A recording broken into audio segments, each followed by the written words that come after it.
आज यानी 8 जुलाई को सुप्रीम कोर्ट में नीट के मामले में सुनवाई हुई। सीजेआई डीवाई चंद्रचूड़ ने इस पूरे मामले को सुना और साथ ही एनटीए और केंद्र की नरेंद्र मोदी सरकार को कुछ जवाब दाखिल करने के लिए कहा।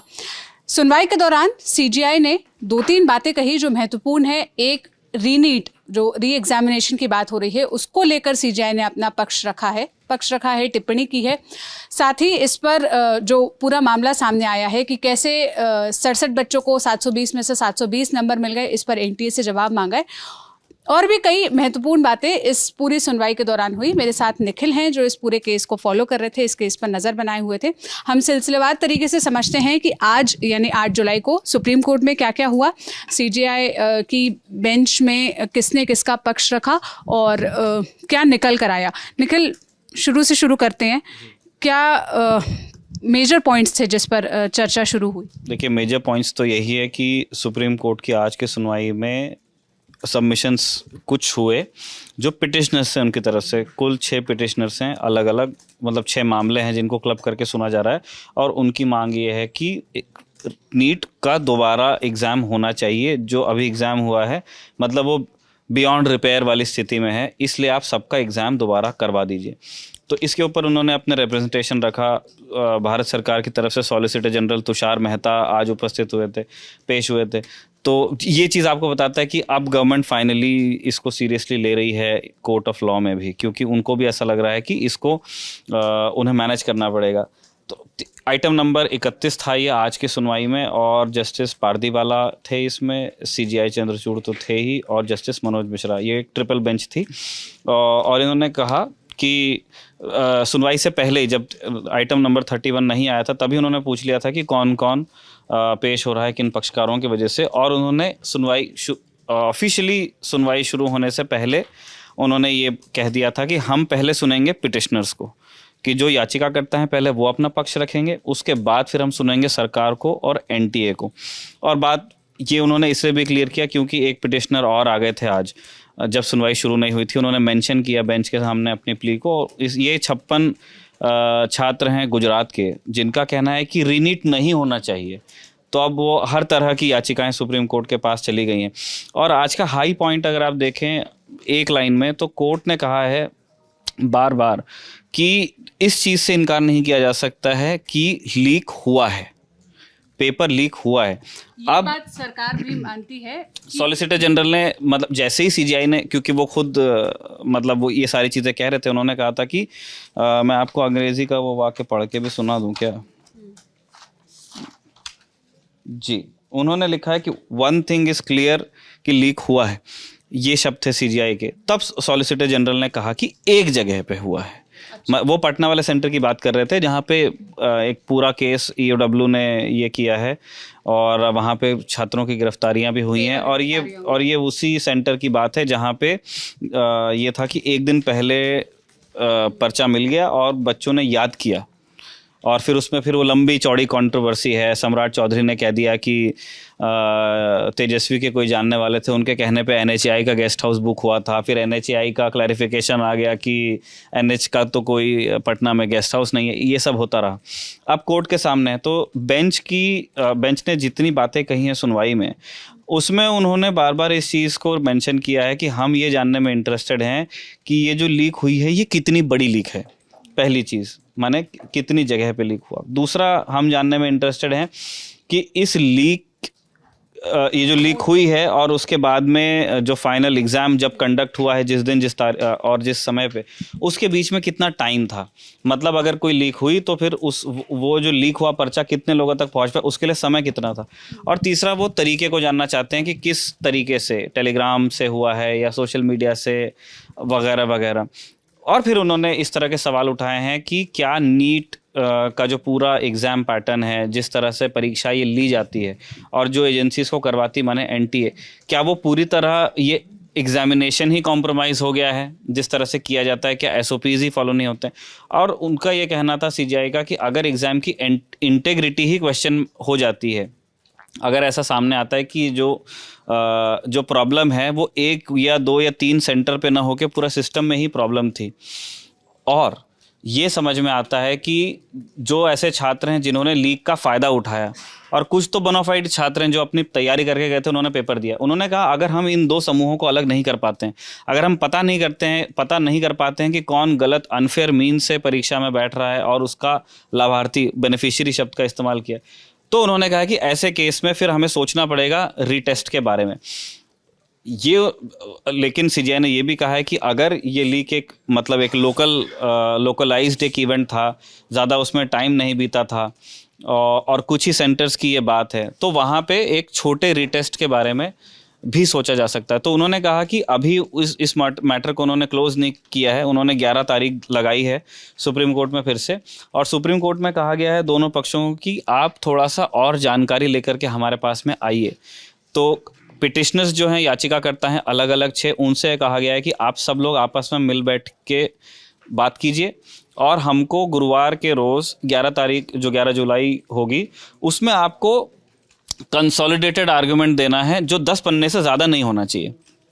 तो जैसे 6 वकील हैं वो बैठ के अपना डिसाइड कर लें, वो लिख लें अपनी चीज़ें, और वो 10 पेजेस के बराबर होना चाहिए। वो उस दिन वो सुनेंगे और उसको वो कंसिडर करेंगे। दूसरा, उन्होंने एनटीए को और सीबीआई को क्योंकि सीबीआई अब जांच एजेंसी है इस मामले में, उन्होंने उनको भी बहुत सारी चीज़ें करने को कहा है। उन्होंने ये जानने के लिए कहा है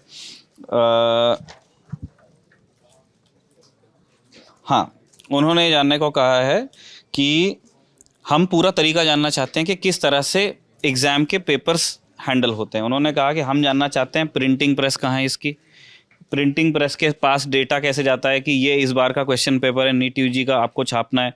फिर एक बार पर्चा छपने के बाद फिर एनटीए को वापस कैसा मिलता है, वो लॉजिस्टिक्स उसके कैसे ऑपरेट होते हैं, क्या ट्रक में पेपर जाता है या रेल से जाता है या हवाई जहाज़ से जाता है, जाके कहाँ रहता है, बैंक में, जैसे एनटीए का सबमिशन था कि बैंक्स में रखे जाते हैं पेपर, वो कहाँ, फिर वो प्रेस से चलने के बाद जब एनटीए को मिलता है उस वहाँ से लेके एग्ज़ाम के बीच में कितना समय है, क्या एसओपीस सारे फॉलो होते हैं, और जो फिर वही जो हम थोड़ी देर पहले बता चुके हैं कि लीक का नेचर, क्या वो सोशल मीडिया के थ्रू, सीजीआई का ये कहना था कि अगर ये लीक सोशल मीडिया के थ्रू हुई है उस केस में आप ये मानिए कि इसका जो स्कोप है वो बहुत ज़्यादा बढ़ जाएगा, क्योंकि सोशल वाइल्ड फायर उन्होंने अंग्रेजी में कहा था कि ये तो फिर जंगल की आग की तरह फैल गया होगा और तब पॉइंट आउट करना मुश्किल होगा। गवर्नमेंट ने भी अपनी तरफ से कुछ चीज़ें बताई हैं, सॉलिसिटर जनरल ने बहुत ज़्यादा कुछ कहा नहीं। आप सुनवाई के जो लाइव अपडेट्स हमने लाइव लॉ पे देखे, उसमें पिटिशनर जो हैं उसमें से एक काउंसिल ने ज़रूर अपनी बात की और उनका कहना ये था कि देखिए भाई, एग्ज़ाम की इंटेग्रिटी का सवाल है, इतने सारे 20 लाख बच्चों की किस्मत का सवाल है। एक और चीज़ बस मैं और जानना चाहूँगी, एक ये जो 67 बच्चों को 720 में से 720 मार्क्स मिले, वो पूछा था सीजीआई ने। सीजीआई ने पूछा था, तो वो जब वही मैं बताना चाह रहा था कि जो बातचीत में ज़्यादातर बातें हैं कुछ काउंसिल ने कही हैं जो याचिकाकर्ताओं की तरफ से थे, ज़्यादातर बातें सीजीआई ने कही क्योंकि सीजीआई बहुत सारी चीज़ें जानना चाहते थे। सीजीआई का कहना ये भी था कि हम ये भी जानना में इंटरेस्टेड हैं कि क्या ये एक मैटर ऐसा है जिसमें कोई एक्सपर्ट कमेटी बैठनी चाहिए, क्या इसे हमें सुनना भी चाहिए, क्योंकि वो एक्सपर्ट्स ऑफ वो कॉन्स्टिट्यूशनल लॉ हैं और यहाँ एक परीक्षा की बात हो रही है। तो उन्होंने कहा कि और यदि ऐसी कोई एक्सपर्ट कमेटी बैठी है जो इस मामले को देख रही है, तो उन्होंने नीट से कहा है कि आप माफ़ कीजिए एनटीए से कहा है कि अगली बार जब आप यहाँ पे आएंगे गुरुवार को, तो इस कमेटी का पूरा जितनी जो लोग इसमें बैठे हैं उन लोगों ने अभी तक के क्या फाइंडिंग्स की हैं और वो कहाँ तक अपनी जांच में पहुँचे, सब हमको बताइए। हम उस चीज़ को देखेंगे और हम तब ये भी देखेंगे कि क्या ये कमेटी अपना काम करते रह सकती है या इसमें हम कोई चेंज करवाएंगे। आप पूछ रहे थे 67 में 67, तो ये याचिकाकर्ता का कहना था। याचिकाकर्ताओं के 2 प्रिंसिपल आर्ग्यूमेंट्स है जिससे वो नीट की इंटेग्रिटी को क्वेश्चन कर रहे हैं। उनका पहला कहना है कि 67 बच्चे कैसे 720 में 720 लेके आएंगे परीक्षा, तो और उन्होंने उसका हवाला दिया है कि इससे पूर्व में 2020 से लेकर 2023 के बीच जो एग्ज़ाम्स हुई हैं उसमें कभी आए हैं, सब बच्चों के पूरे फुल मार्क्स भी आते हैं, लेकिन इतने 67 बच्चों के नहीं आए हैं। इसमें से 6 ऐसे हैं जो एक ही सेंटर से हैं जिनको ग्रेस भी नहीं मिला है। फिर वो ये भी कह रहे हैं कि आप पूरे एग्ज़ाम के ही रिज़ल्ट को अगर आप देखेंगे तो उसमें उन्होंने कहा है कि पिछले सालों का जो पैटर्न रहा है कि अगर मेरा 720 में से मैं 500 नंबर ले आता हूँ तो जो मेरा रैंक एक बॉलपार्क रेंज में आएगा कि 2000 से 3000, जो भी मैं उदाहरण के लिए कह रहा हूँ, इस बार वो कहीं और ही पहुँच गया है। इस बार बहुत ज़्यादा स्कोर करने वाले बच्चे भी, और इसीलिए ये केस आया भी है। इस केस में हमको ये समझना चाहिए कि बहुत बड़ी संख्या ऐसे बच्चों की है जो अनरिजर्व कैटेगरी से आते हैं। उनका नुकसान ज़्यादा होने की संभावना इसलिए क्योंकि जिनके पास कैटेगरी है वो कहीं ना कहीं कैटेगरी का लाभ लेंगे, जो राइट है उनका, उसमें कोई बुराई नहीं है। अब जो बच्चा ओपन कैटेगरी में बैठा है, ओपन कैटेगरी वाला बच्चा सोच के उसकी ये तैयारी रही होगी कि भाई हर कोई तो 720 में 720 मारेगा नहीं, तो उस बच्चे की तैयारी शायद 500, 550, 600 की रही होगी। या जो तैयारी 720 की थी उसको ऐसा लगा होगा कि मैं 500, 600 ला करके, मैं हूँ जनरल कैटेगरी से लेकिन मेरे माता पिता के पास उतना पैसा है नहीं कि मैं मतलब 1 करोड़ रुपए दूं। उसने सोचा होगा कि मैं एम्स पढ़ लूंगा या मतलब किसी सरकारी मेडिकल कॉलेज में। वो बच्चा अब पा नहीं रहा है वो गवर्नमेंट सीट को, अभी के रैंक के हिसाब से, काउंसलिंग तो हुई नहीं है। तो ऐसे बहुत बड़े लोगों की संख्या है। तो उन्होंने कहा है कि ये जो रैंकिंग इस बार आई है, अच्छा स्कोर करने वाले बच्चों का भी रैंक बहुत खराब आया है। तो ये 2 बड़े उनके प्रिंसिपल आर्गुमेंट्स हैं। और फिर लीक वगैरह की बात तो चीफ जस्टिस ने अपने आप ही, उन्होंने वो लगातार पूछ रहे थे पिटिशनर को भी और गवर्नमेंट को भी कि ये कहाँ कहाँ लीक हुआ है, कितना लीक हुआ है। तो गवर्नमेंट ने फिर बताया, जब ये बात आई कि 67 में 67, तो 67 में 67 वाली जब बात आई तो फिर गवर्नमेंट ने भी बताया कि हमने जो पहले 100 बच्चे हैं एग्जाम में परफॉर्म करने वाले, उनका डेटा एनालिसिस किया है और ऐसा नहीं है कि वो सब एक जगह से हैं। उन्होंने कहा कि 95 सेंटर्स पे ये बच्चे बैठे थे अलग अलग देश के, 56 सिटीज़ में ये 95 सेंटर्स थे और ये 56 शहर 18 स्टेट्स और यूनियन टेरिटरीज में। तो गवर्नमेंट का कहना था कि ऐसा नहीं है कि सारे टॉपर्स 1 या 2 सेंटर्स से निकल के आ गए हैं, ये पूरे देश में ही फैले हुए थे। और उसी के बाद फिर जब उन्होंने ये कहा तो लेकिन फिर सीजीआई ने उस बात को क्योंकि पकड़ लिया था कि नहीं भाई, एक बात तो साफ है, क्योंकि सॉलिसिटर जनरल ने एक्सेप्ट किया था कि एक जगह लीक हुआ है।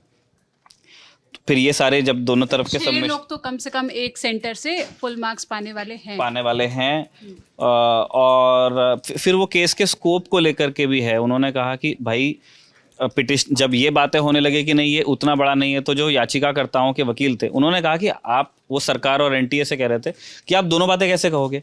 आप कह रहे हैं कि आपका कहना है कि पूरे देश में एग्जाम हुआ, पूरे देश से अच्छा स्कोर करने वाले बच्चे आ गए, लीक एक ही जगह हुआ, लेकिन फिर आप एफआईआर भी 6 शहरों में और 6 राज्यों में दर्ज कर रहे हो। पटना में एफआईआर है, दिल्ली में है, राजस्थान में, गुजरात में, महाराष्ट्र में, झारखंड में। आपने सीबीआई को भी जांच दे दी है और आप दिखवा भी रहे हैं, आपकी एक्सपर्ट कमेटी भी। तो उन्होंने कहा कि आप 2 में से एक बात बोलो, आप या तो ये कहो कि केस का स्कोप बहुत बड़ा है, या तो आप ये कहो कि एक बहुत ही लोकल लीक था और उसको वहीं के वहीं हमने प्लग किया और वो कुछ बच्चों के रिटेस्ट से वो बात चली जाएगी। तो कोर्ट का आज मैं मान के चल रहा हूँ कि कोर्ट ने आज बहुत समय दिया और करीब 24 लाख बच्चे इस एग्जाम में अपीयर हुए और नंबर ऑफ सीट्स 1 लाख कुछ के करीब है। तो कोर्ट ने आज बहुत सारा एल्बो रूम दिया है गवर्नमेंट को भी, और क्योंकि उनके खिलाफ कोई ऐसी बात नहीं। कोर्ट ने सिर्फ एक बात कही कि अगर हम नहीं पता कर पा रहे हैं कि जो लाभार्थी हैं इस गोरख धंधे के और जो बोनाफाइड स्टूडेंट है, अगर वो अलग नहीं कर पाते हैं, हम पाते हैं कि सिस्टम ही पूरा कॉम्प्रोमाइज़ हो गया है, तो एग्ज़ाम की इंटेग्रिटी इंटैक्ट नहीं है और हम रिटेस्ट के बारे में फिर सोचेंगे या रिटेस्ट की आवश्यकता पड़ेगी ऐसा। तो उन्होंने कहा कि गुरुवार को आप आइए, तो पहले अपनी जांच लेके आइए। एनटीए से उन्होंने कहा कि आप नेचर ऑफ लीक लेके आना, कहाँ लीक हुई वो लेके आना, और लैग ऑफ टाइम कितना है। मान के चलिए पेपर मेरे पास हाथ में अभी आ गया, तो उसके बाद कितने देर बाद, कितने घंटों बाद एग्ज़ाम हुआ है, ये किए। फिर उन्होंने सीबीआई से कहा है कि आपकी जांच जहां तक के पहुंची है, जितनी भी चीज़ें आपने की है, वो आप स्टेटस रिपोर्ट फाइल कीजिए गुरुवार को। आपने अन्वेषण के लिए क्या क्या किया है अभी तक के, और उसमें क्या क्या पता चला है और क्या क्या पता चलने का आपको अभी, मतलब अंडर प्रोसेस आप कितनी चीज़ें, ये सारा वो जानना चाहते हैं। और बाकी एक बड़ी इंपॉर्टेंट चीज़ और थी, बिल्कुल जब सुनवाई ख़त्म ही हो रही थी तब पिटिशनर्स की तरफ से कहा गया कि अभी तक के कॉम्प्रिहेंसिव रिजल्ट एनटीए ने डिक्लेयर नहीं किया अपनी वेबसाइट पे, और पिटिशनर्स का कहना था कि जब पूरा रिजल्ट ही आपने डिक्लेयर नहीं किया तो हम उसमें कैसे हम उसकी एक्सेल शीट बनाएंगे, कैसे हम उसमें डेटा साइंस लगाएंगे अगर उसके पैटर्न में कोई गड़बड़ है। तो सीजीआई ने कहा कि अभी गुरुवार को आने के पहले ये पूरा रिजल्ट अपलोड करके आना है और फिर हम उसको देखेंगे कि वो कैसा लग रहा है हमको। तो ये सारे हैं। आज मैं कहूँगा कि सरकार के पास अभी थोड़ा तैयारी के लिए समय आ गया। उनको ये 2 बड़ी संभावनाओं के बारे में पता चला। अगर सरकार ये साबित करने में कामयाब, देखिए अब ये सवाल नहीं बच गया कि क्या पेपर लीक हुआ था, सीजीआई ने अपने मुंह से ही बोला, सॉलिसिटर जनरल ने एक्सेप्ट भी किया। और उसके जवाब के बाद एक लाइन जो अब मैं देख रही हूँ हर वेबसाइट, हर टीवी का फ्लैश बन गया कि आप डिनायल में मत रहिए। हाँ। पेपर लीक हुआ है तो एक्सेप्ट करिए कि पेपर लीक हुआ है। तो माना ना सीजीआई, मतलब तुषार मेहता ने बोला कि हाँ एक जगह लीक हुआ भी है, तो सरकार अगर ये साबित कर पाती है अब भी कि लीक लोकल था, और सरकार ये पता लगा लेती है कि कितने बच्चों तक के पहुंचा था, जैसे बिहार में बच्चे अरेस्ट हुए हैं, गुजरात में बच्चों का रिजल्ट विथहेल्ड है अभ्यर्थियों का, और अभी चल रहा है, तो इसीलिए थोड़ा सी ये जानना चाहते थे कि यार अभी तक तुम लोग पता ही कर रहे हो क्या, कितने ऐसे बच्चे थे जिन्होंने इस तरह से मतलब गोरख धंधा किया। तो ये जब तक के नहीं क्लियर होगा तब तक के ये संभावना, सरकार के पास टाइम है, वो अपने आर्गुमेंट्स फ्रेम करें ऐसी जानकारियां जो प्रकाश में, वरना ऐसा हो सकता है। आज की सुनवाई देख के तो ये लगता है कि अगर वो एग्जाम का स्कोप पिटिशनर से बताने में कामयाब हो गए कि बहुत बड़ा था, बहुत बड़ी संख्या में ये हुआ है, क्या पता रीटेस्ट हो जाए और कोर्ट ऑर्डर कर दे। कोर्ट ने वैसे ये कहा कि एक छोटी प्रॉब्लम के लिए ऐसा एग्जाम दोबारा करवाना जिसमें 24 लाख बच्चों की किस्मत है, ये कोई बहुत अच्छा ऑप्शन भी नहीं है। लेकिन वो जानना चाहते थे कि अभी आप तो डॉक्यूमेंट्स और डिटेल लेके आइए, हम जानना चाहते हैं कि आप लोगों ने, और ज़्यादा सवाल उन्होंने गवर्नमेंट से किया आज। अब इसकी अगली सुनवाई जैसा निखिल ने बताया कि 11 जुलाई यानी गुरुवार को है। उसी दिन एनटीए और सीबीआई अपना जवाब दाखिल करेंगे। उसी दिन से पहले तक जो वेबसाइट है उस पर रिजल्ट अपलोड होगा, तब ये पता चलेगा कि कितने ऐसे स्टूडेंट्स हैं जिन लोगों का रीटेस्ट भी हुआ, उनके कितने मार्क्स आए, क्योंकि अब तक जो निखिल सबसे आखिरी पॉइंट रेज कर रहे थे कि अब तक मार्क्स किसी के नहीं पता चले, वो मेरिट लिस्ट में कहाँ आते हैं, इस बात की जानकारी तो आ गई है। तो ये तमाम जानकारियाँ हमें गुरुवार तक मिलेगी। गुरुवार को जो भी अपडेट आएगा हम इसी तरह से आसान भाषा में आप तक पहुंचाने की कोशिश करेंगे। आप इस मसले पर क्या कहना चाहते हैं, हमें कमेंट में अपनी राय ज़रूर बताइएगा। कैमरे के पीछे मेरे साथी विजय थे, मैं सोनल हूँ। ललित टॉप देखते रहिए। शुक्रिया।